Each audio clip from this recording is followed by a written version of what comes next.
और अब हम उस खबर को एनालाइज करेंगे जो अवैध तरीके से धर्मांतरण पर प्रहार है। छत्तीसगढ़ विधानसभा में धर्म स्वतंत्रता विधेयक 2026 पास हुआ। इसके तहत धर्मांतरण अगर अवैध हुआ तो दोषी पाए जाने पर 7 से 10 साल तक की जेल, कम से कम 5 लाख रुपए का जुर्माना लगाया जाएगा और पीड़ित अगर नाबालिग है, अनुसूचित जाति, अनुसूचित जनजाति या फिर अन्य पिछड़ा वर्ग से है तो ये सजा बढ़कर 10 से 20 साल तक हो जाएगी और इसके साथ ही कम से कम 10 लाख जुर्माना भी देना होगा। वहीं सामूहिक धर्मांतरण के मामलों में 10 साल से लेकर आजीवन कारावास की सजा होगी।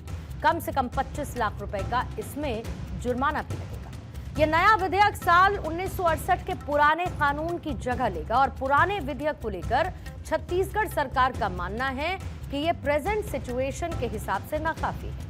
विधेयक को तैयार करने में विष्णुदेव साय सरकार की तरफ से कई दिनों तक मंथन किया गया और विधेयक को अंतिम रूप देने के लिए गृह मंत्री और डिप्टी सीएम विजय शर्मा ने 50 से ज्यादा मैराथन बैठकें की। छत्तीसगढ़ के सीएम विष्णुदेव साय के मुताबिक इस बिल का मकसद लालच, धोखाधड़ी या गलत जानकारी देकर धर्मांतरण कराने वालों पर रोक लगाना है। और जिस वक्त सदन में यह बिल पास हुआ, सत्ता पक्ष के विधायक पूरे जोश से भरे हुए नजर आए। सदन में जय श्री राम के नारे भी गूंजे और दूसरी तरफ विपक्ष ने बिल का विरोध किया और वॉकआउट भी कर दिया।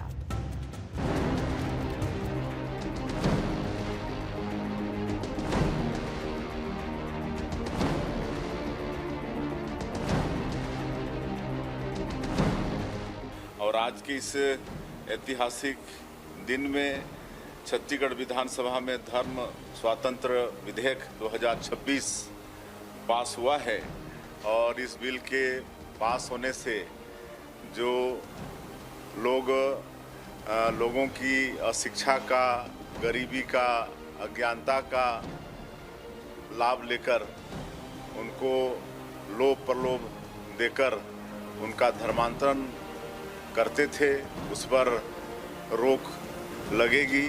अब इस विधेयक के माध्यम से जो धर्मांतरण करने वाले भी हैं और धर्मांतरण होने वाले हैं उनको प्राधिकृत अधिकारी के पास जाकर जानकारी देनी पड़ेगी और 1 सप्ताह के अंदर